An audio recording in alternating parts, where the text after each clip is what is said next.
Je t'aime de tout mon cœur. Oh Seigneur, je t'aime de tout mon cœur. Abba Père, Abba Père. Je suis amoureux de toi. Mon cœur n'est pas pour toi. Mon cœur n'est pas pour toi. Précieux Jésus, si amoureux de toi. Je t'aime de tout mon cœur, je t'aime de tout mon cœur. Abba Père, si amoureux de toi. Mon cœur n'est pas pour toi, mon cœur n'est pas pour toi. Précieux Jésus, si amoureux de toi. Oh Jésus. Amoureux de toi, Seigneur, tu nous as promis les consolateurs en tout temps. Il est temps, mon frère, ma soeur, que nous puissions solliciter la plénitude du Saint-Esprit. Oh, que le Saint-Esprit nous couvre. Il couvre tous les lieux que nous sommes en train d'occuper en ce moment ici.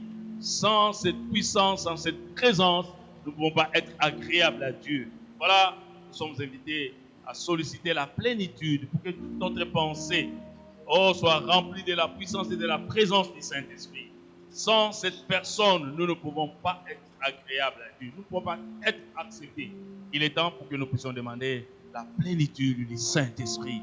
Que le Saint-Esprit nous remplisse quand nous allons chuter sur la parole. Que le Saint-Esprit nous conduise. Que le Saint-Esprit nous parle. Que le Saint-Esprit communique les vérités de Dieu dans nos cœurs pour que nous puissions nous en servir. Prions que l'Esprit de Dieu remplisse les salons que nous occupons maintenant. Que l'Esprit de Dieu, dans toute sa mouvance, remplisse tout notre être, corps, âme et esprit. C'est alors seulement que nous allons être utiles à ces dieux, car lui seul présente ce qu'il faut et comme il faut les besoins que nous avons. Voilà, nous demandons la plénitude du Saint-Esprit à ce moment ici. Esprit de Dieu, Esprit de vérité, consolateur par excellence. Viens, viens, viens en ce moment ici. Nous sommes comme des vases vides dans les besoins. Que tu remplisses ce que nous voulons, la plénitude de ta présence dans nos corps, dans nos salons, dans nos maisons, partout où nous sommes ce matin. Seigneur, viens. C'est toi que nous cherchons dans ta plénitude ce matin. Oh Jésus.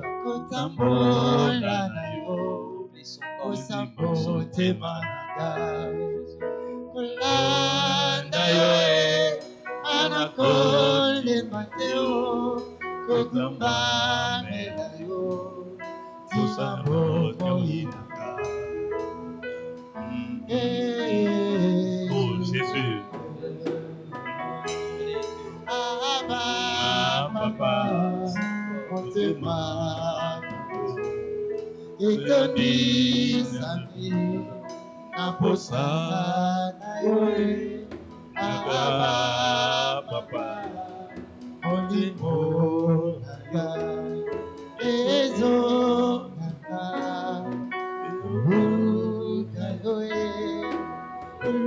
Lukayoe Manakoti Kateo Kotambola Nayo Osabote Mabakola Nayo Kola Nayo Manakole Bateo Kokuba Nayo Sinambo Yokolukayo Kolukayo Manakoti Kateo Kotambola Nayo Osabote Mabakola Nayo Kola Nayo Manakole Bateo Kokuba Nayo Sinambo Oh Abba Abba Abba Abba Papa Abba Abba Abba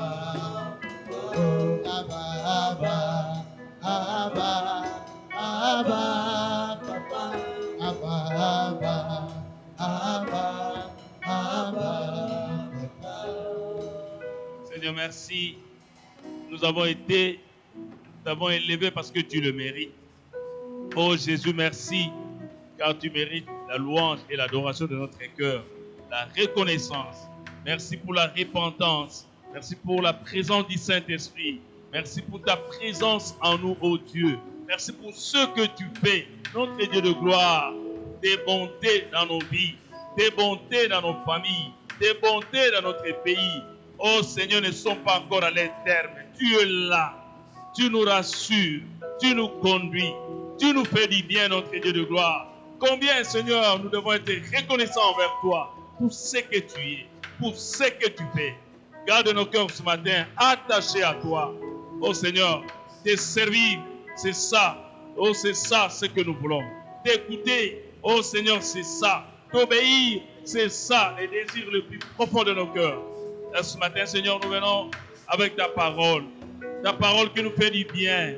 Nous voulons l'écouter une fois de plus, dans l'espérance, Seigneur, en dépit de tout, contre toute espérance, contre tout problème qui nous accompagne. En ces jours, nous croyons que ta parole est suffisante en elle-même pour nous délivrer, pour nous faire du bien, car tu es ta parole pour l'accomplir. Seigneur notre Dieu, je bénis ton peuple ce matin, qui te suit. Oh Seigneur, disposé à recevoir tes oracles, Dieu. Fais du bien à ce peuple qui, désespéré de la vie, oh Seigneur, tourne ses regards ce matin vers toi. Seigneur, merci. Merci Saint-Esprit. Merci Seigneur pour ce que tu es. Entre tes mains, nous nous abandonnons et abandonnons ta parole, car elle est là pour nous faire du bien.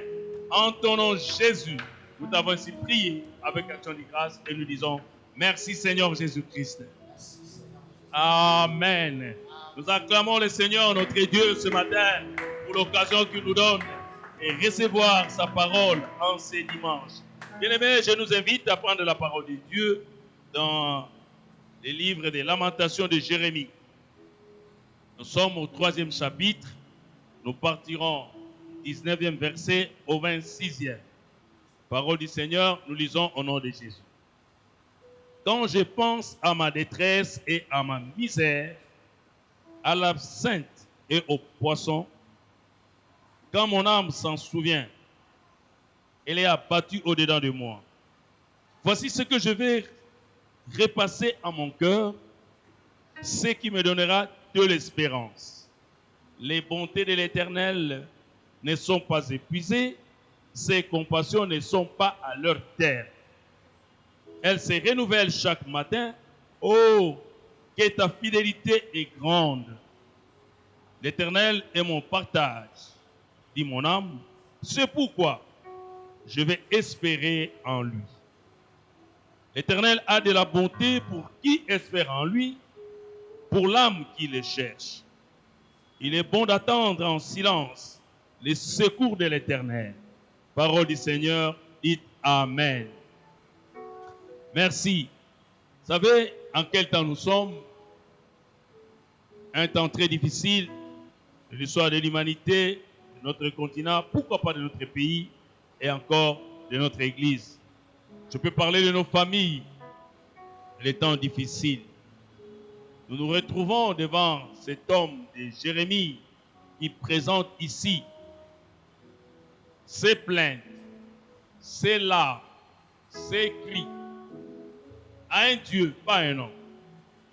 Faites les prophètes qui est vers la fin de ce royaume de Juda, il est en train de dénoncer les péchés du peuple. Et il continue à parler des Juifs parce qu'ils étaient insoumis. Jérémie leur fait la remarque. En deuxième lieu, il prédit les temps difficiles de la captivité à Babylone de ces Juifs. Vous savez, quand quelqu'un vous apporte une révélation et que la révélation en question est négative ou un malheur qui arrive, très souvent, on la reçoit avec de réserve et de pensées. Jérémie vient avec une affliction. Pourquoi? Le Seigneur lui a parlé, il voit la situation de Jérusalem, la ville sainte, la ville de Dieu, que nous pouvons représenter aujourd'hui à votre famille, à notre église, à notre pays, à notre continent, pourquoi pas au monde. qui en réalité est dans une situation difficile. Ici et là, on apprend qu'on avait confiné, on a déconfiné, on a confiné encore, parce que les choses semblent ne plus marcher. Et cela s'ensuit avec des crises graves, des licenciements, de pertes de services, des hôpitaux remplis, des cimetières dont on ne parle plus le nombre. Bref, la situation n'est pas bonne. Et Jérémie vient dans cette affliction pour la vie de Jérusalem. Jérusalem, au cœur d'Israël, peut être ce qui est de précieux pour toi. De précieux pour les chrétiens, c'est l'Église. De précieux pour la famille, c'est le travail, les enfants. Et quand il cherche encore, il vient présenter une peine profonde dans son cœur. Il est abattu au-dedans de lui à la suite des graves situations qui s'est présentées. Et Dieu lui a parlé pour la vie de Jérusalem. La détresse qui était presque présente. Et voilà, c'est avec ces tableaux sombres que Jérémie vient en tant que prophète. Et Dieu nous parlait, et nous parlait ce matin. Que dire? Comment serions-nous contents? Comment allions-nous nous réjouir si la situation n'est pas bonne? Si les problèmes continuent à se poser dans la vie, si l'Église n'est pas bien conduite, si la chrétienté n'est pas bien vécue, si la foi n'est pas expérimentée, n'est pas pratique, comment nous, chrétiens, pouvons nous dire que ça va? J'entends des gens dire quand on se salue, bonjour, bonjour, comment ça va? Au taux du jour. Je ne sais pas quel taux du jour. Ça ira. Ça ira quand? Depuis qu'on a commencé à dire ça ira, ça ne va toujours pas. Ça ira. C'est aussi une forme d'espérance qu'un jour, les choses pourront changer. Bien-aimés, il y a un temps où Dieu nous visite. Il y a un temps où Dieu nous parle. C'est Lamentation de Jérémie que nous lisons. Se retrouve dans ces 5 chapitres, mais nous avons pris le chapitre 3, qui est vraiment significatif. Et vous allez vous rendre compte que les 2 premiers chapitres, le premier et le deuxième, le 4e et le 5e, n'ont que 22 versets. Mais celui-ci va jusqu'au verset 66. Et voilà, il y a une raison cachée. Il est là. Il est en train de présenter ses poèmes lyriques. Ça exprime un peu les plaintes, douleurs, les sentiments de mécontentement. Vous savez, quand on est dans la joie, c'est plus facile de l'exprimer. Dans les cas contraires, c'est aussi facile à lire par la figure, par les actes, par les paroles. On peut facilement comprendre que cette personne est dans la joie ou elle est mélancolique. Elle est déçue. Et là, Jérémie nous présente cette situation. Ces ministres de Dieu nous encouragent à ce travail pendant que les temps sont difficiles. La destruction de Jérusalem est prédite. Donc la ville sera détruite. Qui de nous sera content d'apprendre qu'il y aura un événement qui arrivera et que sa maison sera emportée? Ses enfants vont mourir. Il va perdre son emploi. Et voilà ce qui met Jérémie dans cet état de dire, la prophétie est là. Lui-même en tant que prophète, il va prédire ce qui sera, ce malheur qui arrivera. En fait, quand nous entrions en 2020, nous étions dans la joie, on a jubilé le 31 décembre, on a passé des veillées. Mais qui savait ce que 2020 nous apporte? Ce que 2020 nous réservait. Quelle de surprises depuis que cette année a commencé. Quelle de surprises jusqu'à ce jour. Il y en a même qui disent que c'est jusqu'à 2021 que nous serons en train de traverser ce genre de situation. Donc les sourires, ce n'est pas pour le moment. Bien-aimés dans le Seigneur, la crise qui s'annonce sera terrible. Ce n'est pas une prophétie, c'est une réalité. Les économistes les définissent et les décrivent. Que la crise est déjà là. Ceux qui sont prudents commencent à prendre toutes les dispositions. Comment faire face à cette crise? Mais ceux qui dorment vont subir. Il faut entrer dans la politique des fourmis. Prendre les dispositions spirituelles, matérielles, physiques, techniques. C'est-à-dire, nous n'avons plus droit au sommeil, ni spirituel ni physique, parce que les temps à venir sont durs, seront durs et graves. Jérémie est en train de prédire la ville qui va disparaître. C'est ça, il est touché. Il est plein de... Son cœur s'abat. Il dit, il n'y a plus de joie parce que le Seigneur lui parle de la ville qui va disparaître. Jérusalem va tomber. l'espérance, les sièges, la clé, la capitale va partir. Imaginez qu'on vous prédit quelque chose qui viendra dans 20 ans. Et vous n'aurez plus ceci ou cela. Alors qu'aujourd'hui, cela fait la fierté de votre vie. Dans quel état? Vous êtes en train de voir, pour les cas, quand nous passons dans les hôpitaux, parfois les médecins, après examen, vous appellent à côté et disent, mais c'est la femme de qui? C'est l'enfant de qui? C'est le frère de qui? Qui est responsable de ces messieurs? Après examen, il dit non, n'espérez plus. Quand vous allez rentrer à la maison, gardez-les. Tout ce qu'on fait, vraiment, on est fini. Il n'y a plus d'espoir. Vous qui recevez ces messages, dans quel état vous vous retrouvez quand vous regardez votre frère, quand vous regardez votre père, quand vous regardez votre enfant, pour qui le médecin a fait un diagnostic, il n'y a plus d'espoir. Gardez-la à la maison. Et voilà, c'est dans cette situation que le prophète vient nous dire ce qui va arriver. Il a les fardeaux de douleur et intense de compassion. Il a pitié de la ville. Il a pitié de Jérusalem. C'est Jérémie qui constate ça. Il regarde la ville, il sait que cette ville va disparaître.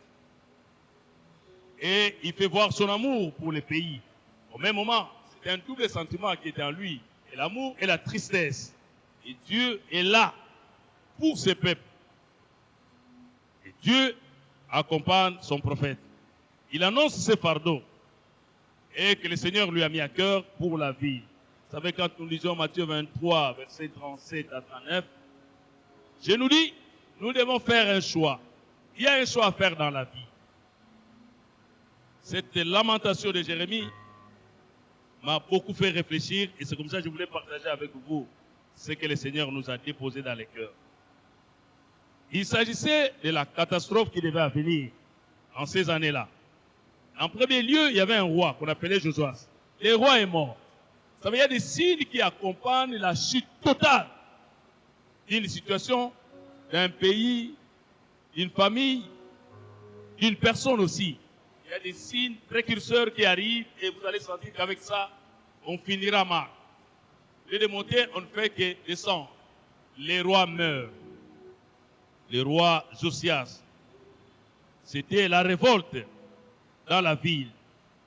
Le roi Sédécias s'élève pour prendre les rênes de la ville. En deuxième lieu, il y avait...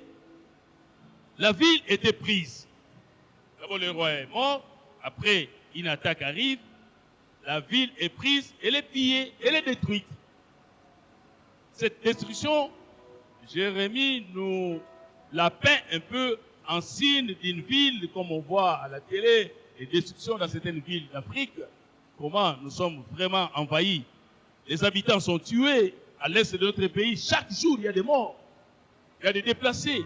Des femmes qui se déplacent avec des sacs sur leur tête parce qu'elles ne peuvent pas rester dans cette ville. Elles n'ont pas droit à un repas qu'il faut. Elles n'ont pas de table pour prendre leurs repas. Elles n'ont pas de lit pour dormir. Elles ne font que des marches et des marches. C'est ce que Jérémie nous détaille. Les habitants sont tués en masse, s'il vous plaît, comme au Congo. Il y en a d'autres qui sont partis en captivité. On retrouve les Congolais en Centrafrique, au Rwanda, partout, parce qu'il y a l'insécurité. Ils travaillent de l'autre côté pour chercher refuge.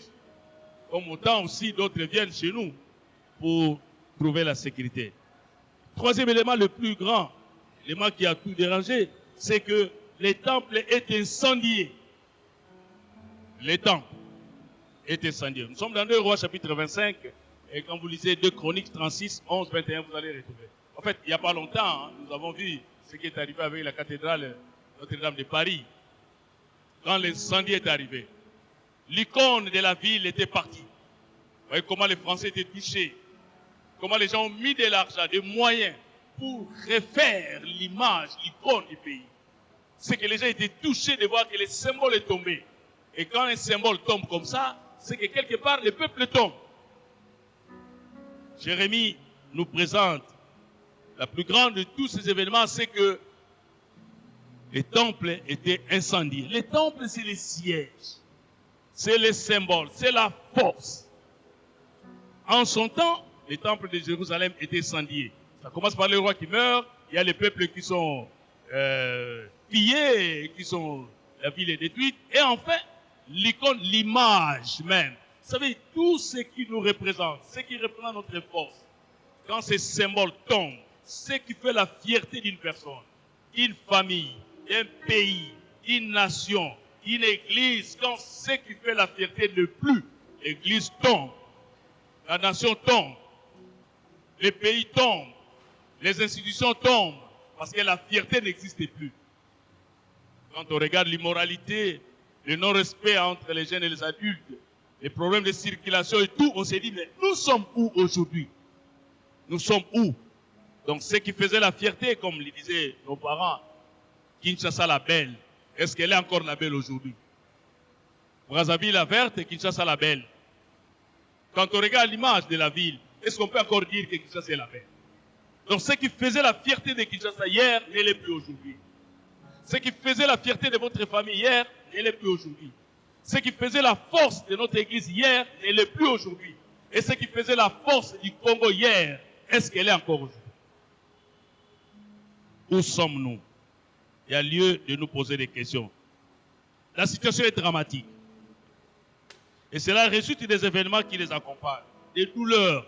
Et c'est comme ça que dans ces lamentations, Néhémie nous apporte ces 5 chapitres. Mais au moins nous prenons le 3e.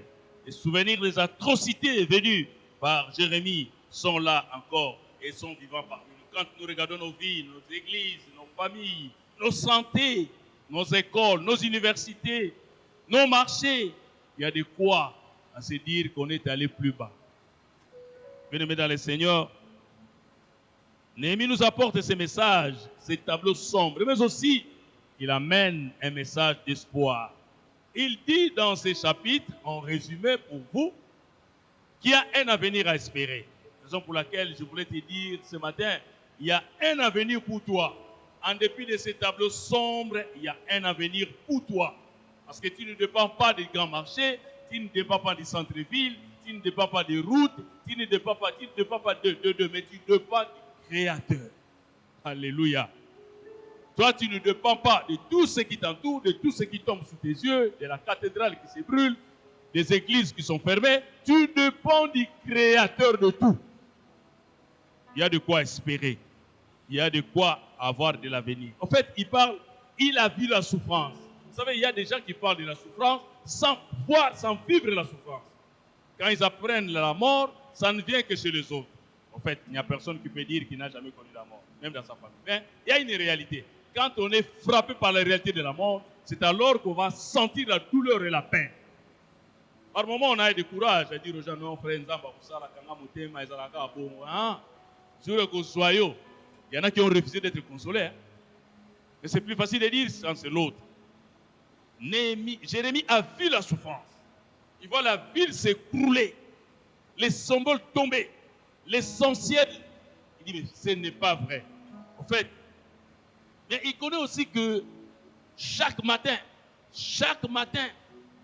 Dieu a une poignée de bonté qu'il envoie à ses bien-aimés. Oh Dieu merci.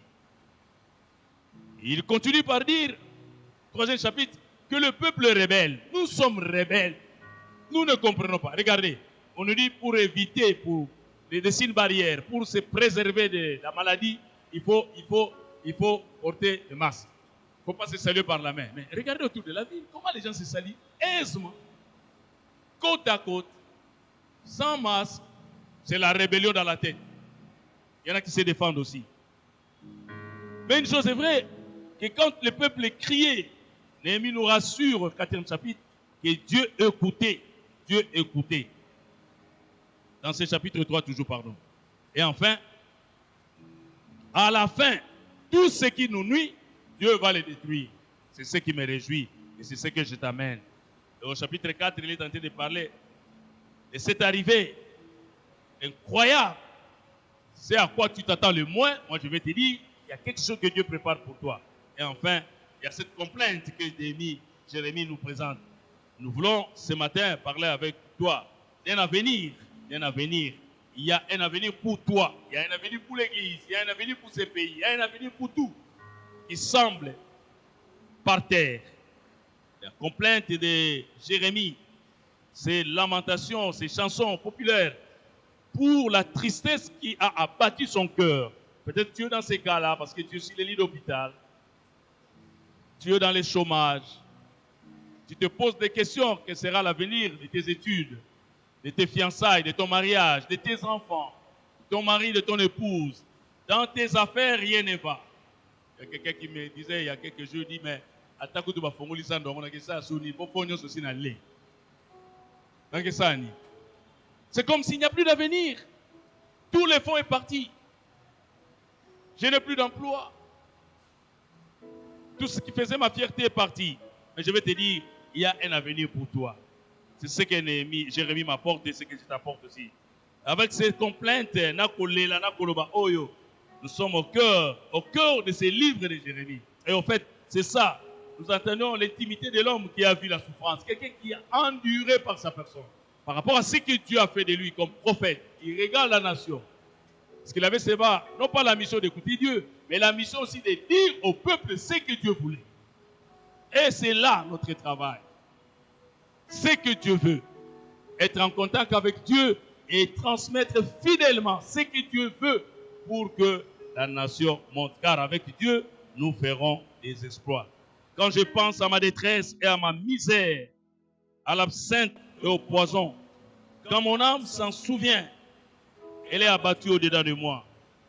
Mon âme est abattue au-dedans de moi. Là, je vois David dans le psaume 142. Sur le chemin où je dois marcher, ils m'ont tendu un piège. Oh Seigneur, j'aime beaucoup ces psaumes. Quand je lis David dans ces psaumes, il nous rappelle des bonnes choses. J'ai dit le psaume 142. Essayez un peu de voir ces passages, vous verrez, c'est intéressant de comprendre comment David a chanté cette complainte. Il dit, de ma voix j'écris à l'Éternel, de ma voix j'implore l'Éternel, je réponds ma plainte devant lui, je lui raconte ma détresse. Quand mon esprit est abattu au-dedans de moi, toi tu connais mon sentier. Sur la route où je marche, ils m'ont tendu un piège. Jette les yeux à droite et regarde, personne ne me reconnaît. Tout refuge est perdu pour moi. Nul ne prend souci de mon âme. Éternel, c'est à toi que j'écris. J'ai dit, tu es mon refuge, mon partage sur la terre des vivants. Sois attentif à mes cris, car je suis bien malheureux. Délivre-moi de ceux qui me poursuivent, car ils sont plus forts que moi. Tire mon âme de sa prison, afin que je célèbre ton nom. Les justes viendront m'entourer quand tu m'auras fait du bien. En fait, le texte est parallèle à ce que Jérémie est en train de nous relater sur Jérusalem, qui défigure peut-être ta vie, ta famille, ta santé, tes enfants, tes affaires aujourd'hui. Mon esprit est abattu au-dedans de moi. Elle est abattue au-dedans de moi. Je suis triste. Jérémie était triste en regardant, en recevant de Dieu cette prophétie sur Jérusalem. Et les événements qui ont concouru à ce que cela se réalise, qui étaient déjà prévus, il dit, ça va s'accomplir. Et effectivement, la ville était détruite. Voici ce que je veux repasser à mon cœur, le verset 21, ce qui me donnera de l'espérance. En fait, nous avons besoin de quelque chose qui vient supplanter les pensées de destruction qui nous habitent. L'image noire qui est devant toi. La maladie, la pandémie qui sévit dans le monde. Les blocages qui a fait que tout est confiné. Au fait, à un moment donné de la vie, le monde était confiné. C'est comme si tout le monde répondait à un système. Et ça, c'est une force du mal. Ce n'est pas normal. Mais là, je vais te dire quelque chose, l'espérance que Dieu introduit. Et c'est par cet homme de Dieu qui vient pour te dire et me dire, malgré la description, il présente, cet auteur, il parle de lui, il partage l'affliction, la peine de son peuple. Est-ce que nous avons la peine de ce peuple? En tant que serviteur, en tant qu'église, en tant qu'institution chrétienne, en tant que gouvernant, quand nous regardons le peuple congolais, quelle misère, quel tableau noir. Dans nos quartiers, il y a de quoi pleurer. Qui est ses parents qui sera content quand il n'est pas en mesure de donner à manger, à boire à ses enfants? Qui est ses parents qui sera content? Et quand on regarde l'église, en dépit de ce temps passé depuis le mois de mars, elle est devenue errante, comme Christ qui dira à ses disciples. Mettez-les, après avoir enseigné, donnez-leur vous-même à manger, ne les laissez pas partir. Pierre dit non, Seigneur, on n'a pas assez, on n'a que peu de portions du pain. D'ailleurs, ça ne venait même pas de lui. Motema mabe. Et là, il y a yete, alinko kabate. Bali akakabango. Qu'est-ce qu'il dit? Non, installez-les. Il dit, mais ce n'est que peu, il dit, installez-les. Pour avoir donné la parole, il faut donner à manger pour que le corps physique soit fort. Il pria. C'est ce qui est intéressant, vous connaissez l'histoire. Ils ont distribué à manger, il y a eu du reste. Et dans ces restes, la Bible me dit qu'ils sont restés 12 paniers. Ils étaient 12. Donc le koso na bine monani, bozo amutuna mutu panier mo boke na. Sans compassion, sans amour pour les autres. Oh, ici, Néhémie nous interpelle, bien aimé dans le Seigneur. On passe d'une description de la profondeur de la douleur, de l'expression et de l'espérance qui arrive. C'est Dieu qui nous apporte. En l'Éternel repose l'espérance de l'Église. Ceci à côté de ces deux moments forts de la complainte, il y a un appel à revenir à Dieu. Bien aimé, nous sommes appelés à revenir à Dieu. Même nous sommes passés 2, 3, 4 mois à la maison sans nous rencontrer bientôt là. C'est le combiné pour les églises. Bien aimé, il y a lieu. Ce n'est pas seulement le fait d'aller dans les temples. Ça aussi, ça a un apport. Mais ce qui est important, c'est que notre corps est le temple du Saint-Esprit. Après cet appel à revenir à Dieu, parce que nous devons être avec Dieu tous les jours de notre vie, il ajoute la confession et la repentance des péchés. Bien aimé, nous ne devons pas oublier que chaque jour de notre vie, autant les bontés se renouvellent, autant nous devons nous repentir. Et en troisième lieu, la reconnaissance d'avoir eu la vie sauve. Si tu peux être compté parmi les gens aujourd'hui qui suivent les messages, qui apprennent le déconfinement et qui bientôt vont reprendre le chemin de l'université, le chemin du marché et tout, bien aimé, ce n'est pas parce que tu t'étais bien gardé, non. Ou parce que tu avais des masques, non. Ou parce que tu t'es lavé les mains, non. C'est une pure grâce de Dieu. Ceux qui sont morts, vous savez, je vais te dire, il y a des gens qui sont morts qui avaient des conditions hygiéniques plus que toi. Et qui ne roulaient même pas à la belle étoile. Qui n'étaient pas au vu de tout le monde. Dans des conditions modernes, sophistiquées et tout. Mais ils sont partis. Autant comprendre aujourd'hui la reconnaissance d'avoir eu la vie sauve, Ebenezer, jusque-là. Jusqu'ici, Dieu nous a protégés. Dieu t'a gardé en vie pour que tu écoutes ces messages. Où il te dit, il y a un avenir pour toi. Il a voulu que tu vives ces temps, que tu connaisses cette pandémie du siècle, et que tu entres en 2020 parfois avec des joies, mais quelques temps après le mois de mars, c'était les larmes, c'était le confinement, c'était la privation de tout, et pour qu'enfin au sortir, tu reconnaisses que ce n'est pas par ta force, c'est parce que Dieu a voulu que tu vives ces moments ici. Et ce n'est pas pour rien qu'il veut te faire vivre ces moments. Il veut te faire vivre ces moments pour que tu sois reconnaissant. La reconnaissance envers Dieu. Ce n'est pas envers ton mari, ta femme, tes enfants, les médecins. Non. Il y en a qui sont allés dans les meilleures cliniques et ils ne sont pas sortis. Il y en a qui ont été là où il y a des respirateurs, mais ils ne sont pas sortis de ces respirateurs. Il y en a qui ont connu des ambulances de qualité, mais ils ne s'en sont pas sortis. Les médicaments étaient là, mais ils sont partis. Oh Seigneur, dans la crise, papa, on a manqué de l'eau, on a manqué de l'électricité. Pour se laver les mains, il fallait de l'eau. Mais il y en a qui sont dans les coins, il n'y a même pas d'eau. Il faut bien manger, il faut faire ceci, il faut acheter ceci, il faut acheter cela, il faut appliquer ceci dans les mains. Il y en a qui ne les ont même pas appliqués. Tous ces 4 mois. Ensemble, on est comme 4500. Soulagana, ça va mon ganga. Ah, Ngolu, ça va mon ganga. Il y a de quoi dire, Seigneur, merci. Sois reconnaissant envers ces dieux-là. Enfin, l'Éternel est invité à regarder l'ennemi qui nous dérange. Un regard qui le détruira pour toujours. En fait, l'ennemi qui est devant toi, devant moi, sera détruit pour toujours. C'est pourquoi le verset 20 dit, les bontés de l'Éternel ne sont pas épuisées. Oh, voilà, moi, Nzambe, silité, comme il a soukaté. Les bontés de l'Éternel ne sont pas épuisées. Ses compassions ne sont pas à leur terme. Les bontés de l'Éternel, l'amabilité de Dieu, la gentillesse, les actes de bonté de Dieu, c'est par amour, par essence qu'il est bon, il est Dieu. Et ces compassions, ces sentiments qui portent à plaindre, à autrui, à partager avec les autres. Dieu, c'est un Dieu de partage, un Dieu du peuple. La sympathie, la pitié des autres, Ce sont ces compassions qu'il veut transmettre par Jérémie à toi et à moi. Quand nous marchons là où nous vivons, comment nous sommes avec les autres? Nous considérer baninga. Quand tu es dans l'opulence, quand tu es dans l'abondance, aussi le monde était sincère, je l'ai dit. On a attendu ici et là les gens souscrire à leurs avoirs pour la population. Et dit, moi je touche $2000, désormais, retirez-moi autant, donnez à la population. Mettez dans tel hôpital. On a vu des gens de bonne foi, des joueurs, de basketteurs dans le monde qui ont dit non, je prends une partie de mon salaire, je donne à l'hôpital. On achète les médicaments, on achète ceci et cela. Quelle compassion de cœur. Oh Seigneur, que tu bénisses tout ce monde qui ont compris qu'il y a un temps où l'homme part, je disais avec une maman, oh quand on regarde comment certaines autorités ont quitté ce monde, on les a mis non dans les cercueils, sans tenue officielle, on les a mis dans les emballages, on a tiré les tirettes, on va les enterrer précipitamment à midi. Vanité de vanité, mon frère. Tout ce qui t'entoure n'est que vanité. Et pour te dire que tout ce que tu représentes là comme masse n'est qu'un souffle. Parce que tu mourras, tu seras enterré, tu redeviendras poussière. À quoi bon de t'enorgueillir?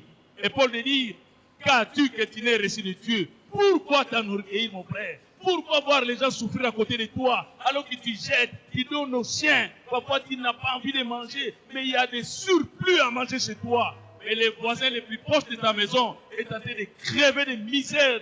Oh non, Seigneur. Sauve, délivre ces cœurs méchants. Le monde serait bon si les gens avaient un cœur de Dieu. La compassion pour les autres. Penser aux autres. Tout ce qui t'entoure va partir. Je vis la souffrance. Jérémie dit, je vis la souffrance. Parfois, quand tu vois la souffrance, tu n'en fais rien. Ce n'est pas par hasard que le Seigneur permet que tu aies une télé chez toi et que tu suis les informations. Les destructions méchantes, les gens qui tombent, les maisons qui s'écroulent, les familles qui n'ont rien à manger, les situations difficiles, les gens qui vivent dans des coins où il n'y a ni eau ni électricité, dans l'obscurité totale. Mais tu as la possibilité de ces gens avoir de l'eau à boire, de l'eau digne, et tu ne le fais pas. Au contraire, tu préfères aller amener de l'eau pour leur vendre. Trouver des solutions pour les gens, non. C'est méchant, un cœur méchant. Il est temps pour que nous ayons la compassion. Nous regardons la souffrance, mais nous n'apportons pas la solution à la souffrance du peuple qui souffre. Et Jérémie le dit, pour le peuple de Dieu, ce peuple appartient à Dieu. Ce n'est pas ton peuple.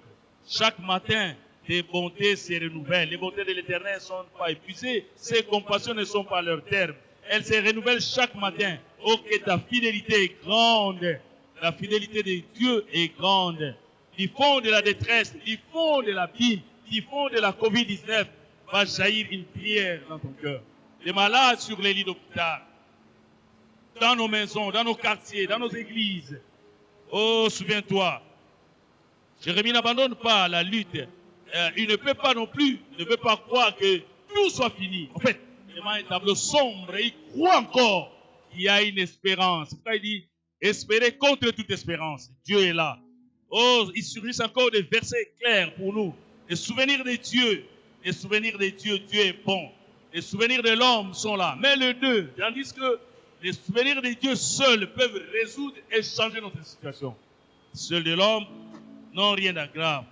Dieu a le pouvoir de changer notre situation. Dieu a le pouvoir de changer cette situation. L'Afrique a été sauvée de cette pandémie. En fait, nous avons été atteints. Mais les attentes des Occidentaux ont été une surprise pour l'Afrique. Dieu est grand.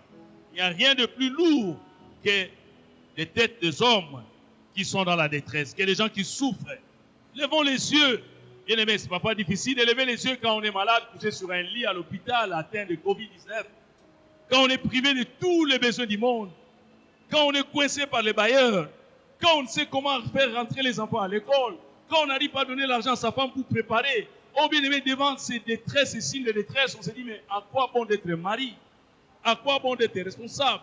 À quoi bon? À quoi bon? On est réduit. Oh Seigneur, merci. Des moments très difficiles. C'est pourquoi David a dit dans le psaume 121, je lève mes yeux vers les montagnes. D'où me viendra les secours? Il répond, les secours me viennent de l'Éternel qui a fait les cieux et la terre. Dieu est un secours qui ne manque jamais. Les secours ne viennent ni de l'Occident ni de l'Orient, mais de l'Éternel des armées. Je te fortifie. Et ça, c'est Dieu qui dit, fortifie-toi, je viendrai à ton secours. Jérémie continue à nous parler. Il décide de porter les regards, non plus sur la situation. En fait, c'est ce que je voulais que nous puissions nous asseoir pendant que nous allons chiter. Il ne faut plus regarder la situation qui nous entoure aujourd'hui. C'est fini, elle est là. Nous sommes dans les Covid-19. Déjà dit, hey, nous allons nous habituer à vivre avec ça. Mais tous sommes à disposition. Mais situation est commise déjà. Elle est déjà là. La détresse est là. La maladie est là. Tu es privé de tout. Tu es révoqué de ton travail. Ton commerce est tombé. Ta maladie est dans ta maison. Mais ce qui est important, tourne tes regards vers l'Éternel. Ne continue pas à tourner les regards sur la souffrance qui est dans ta maison. En Genèse chapitre 21, verset 9 à 21, nous sommes en train de lire l'histoire d'Agar, qui un jour, par le plaisir de Sarah, demandera à Abraham d'aller avec Agar pour avoir un enfant et satisfaire son mari. Abraham l'a fait. Et vous allez voir l'histoire plus tard. L'enfant est né, c'est Ismaël. À cause du rire d'Ismaël, Sarah est mécontente. Demande à son mari de chasser Agar, l'Égyptienne, l'étranger qui était avec lui. Elle doit quitter cette maison. Et le mari a obéi à sa femme. Et Agar était chassée avec son fils. Et bon matin, alors que les bontés se renouvellent, ce matin-là, ce n'était pas les bontés pour Agar. Abraham se lève et il décide de donner à Agar de l'eau et du pain et de prendre son enfant entre ses mains et de partir. Partir où? Bien aimé, par moment, quand on te dit quitte, tu ne sais où aller. Quand on te demande de quitter un lieu, tu ne sais où aller. Et elle est partie dans le désert où il n'y a pas de vie, où il n'y a pas de... Oh Seigneur. Elle est arrivée dans le désert quand l'eau est finie, quand le pain était fini.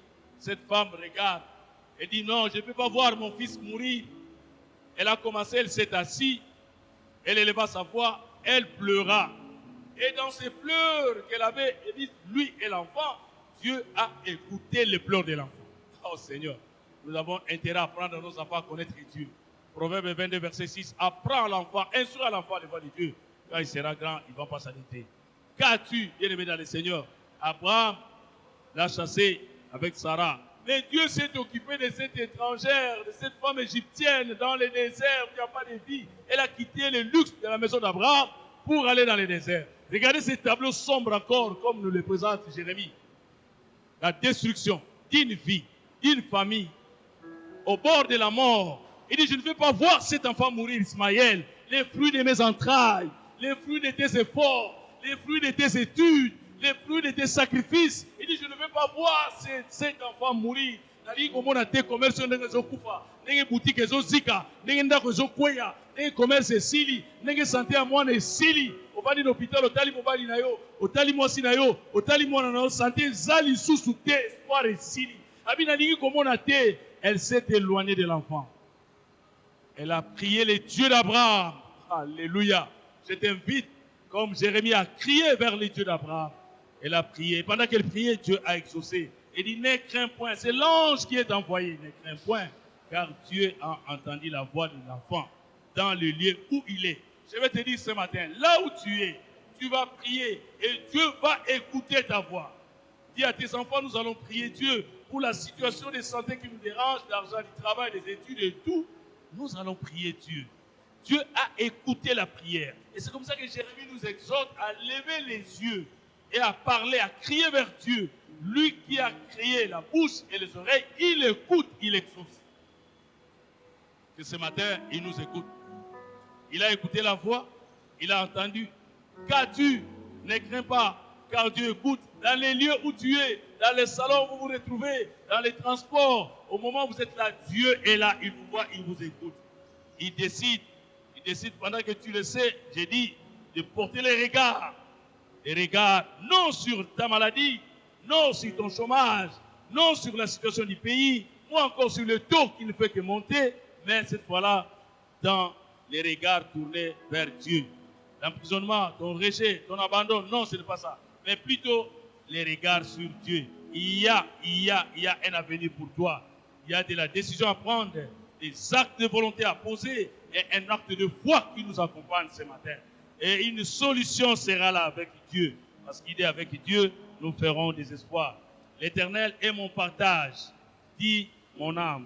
C'est pourquoi je vais espérer en lui. Verset 24. L'Éternel a de la bonté pour qui espère en lui. Pour l'âme qui les cherche, il est bon d'attendre en silence. Je nous invite à attendre dans le silence les réponses de Dieu. Les bontés de l'Éternel ne sont pas épuisées. Ses compassions ne sont pas à leur terme. elle se renouvelle chaque matin. Oh, que ta fidélité est grande, la fidélité de Dieu. C'est pourquoi je vais espérer en Dieu. Vous savez, quand nous lisons les psaumes 25, au verset 3, il dit, ceux qui espèrent en toi ne seront pas confus. Espère en l'Éternel. Dans Romains chapitre 4, verset 18, il nous est dit, espérant contre toute espérance, il crut et devint aussi le père d'un grand nombre de nations, selon ce qui lui avait été dit, telle sera ta postérité. Abraham a cru. Je voulais ce matin que tu puisses croire. Et tu deviendras. Il a cru et il devint. Il faut commencer par croire. Ce matin, commence à te dire, devant cette maladie, je crois que tu es là. Cette crise, Seigneur, je crois que tu es là. La situation qui est mienne, je sais que tu es là.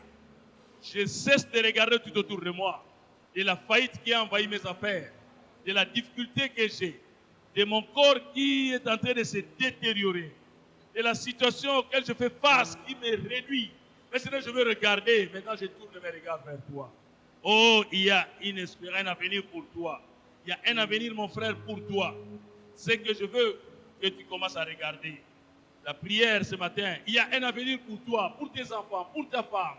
Il y a un avenir pour ta famille. Il y a un avenir pour notre pays. Il y a un avenir pour ton commerce. Il y a un avenir pour notre église. Il y a un avenir pour ce pays. Il y a un avenir pour ton travail.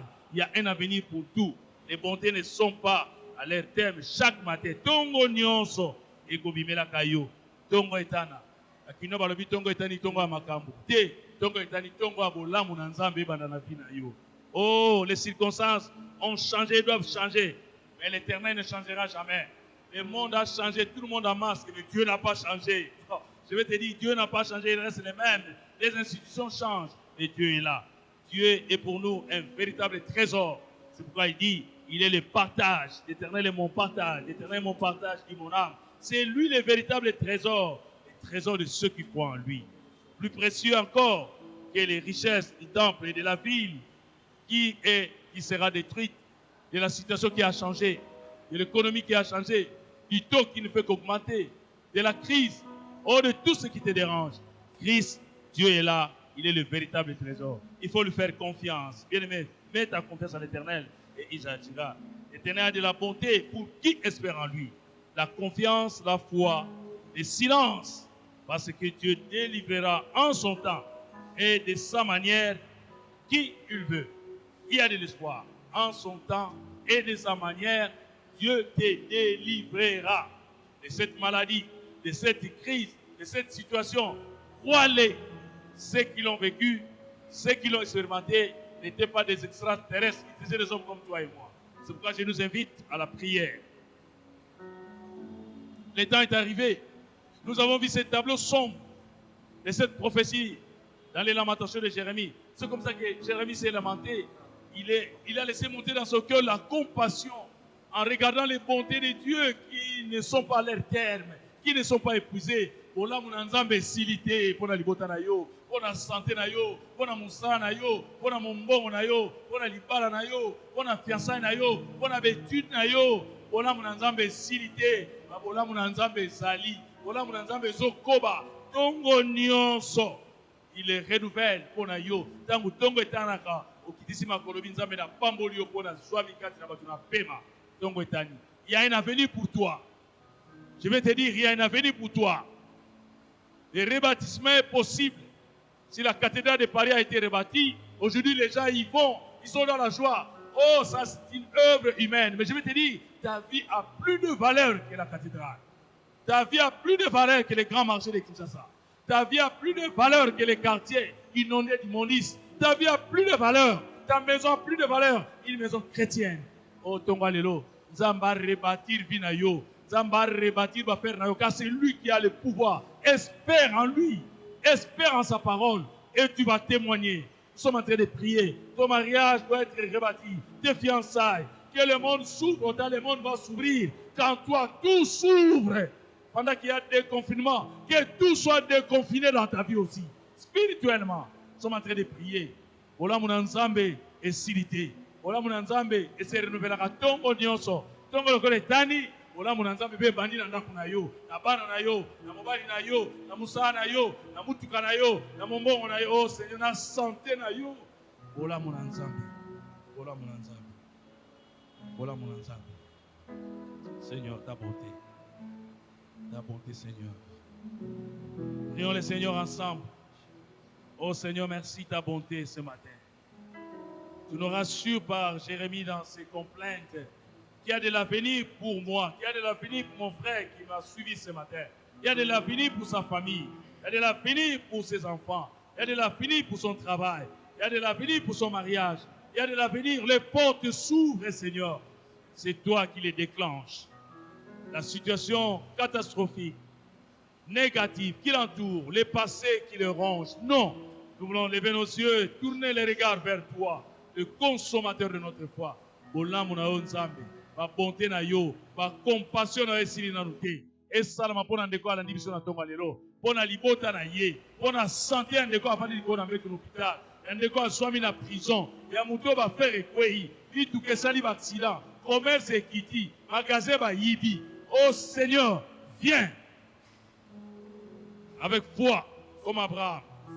O ba pusana ke pana yo ba yoksama ki soni ata mokete. O tombola bango pe ba tatola monena yo. Alingi ndeko moko na tonga lela tatola bolamu na yo. E toza nzambe. Kolele sila, kotele memonana atambola lisusu. Poza kati na ye. Pambola maloba na yo. Na kombo kitoko na Yesu Kristo, kolo pe mosuki na biso. Baso tolobi. Amen. Gloire à toi Jésus. Kolona bolingo, kolona bolingo.